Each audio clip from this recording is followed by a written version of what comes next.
राज्यसेवा पूर्व परीक्षा 2026 चा पेपर झाला आणि नेमका सायन्सचा पेपर कसा होता, सायन्सचा भाग कसा होता आणि ते आपण समजून घेऊ आणि पुढची स्ट्रॅटेजी आहे ना ती लगेच आपण घेऊ.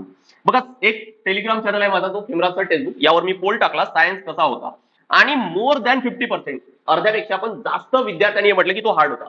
तुम्ही जर मला विचारलं तर मी म्हणणार, मी सायन्स बॅकग्राऊंडचा आहे तरी पण मी म्हणणार की तो हार्ड होता.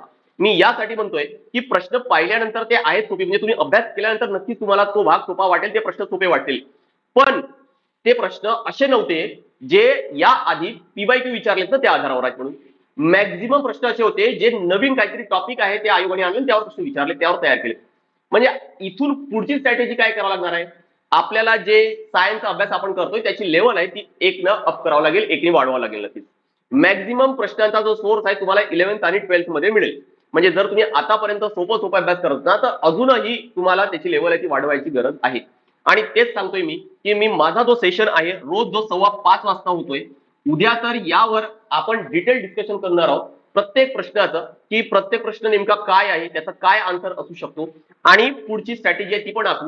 पण 5:15च्याच या सेशन मध्ये उद्या आणि त्या पुढे असेच टॉपिक होतील जे आयोगाने इथं भर दिलेला आहे.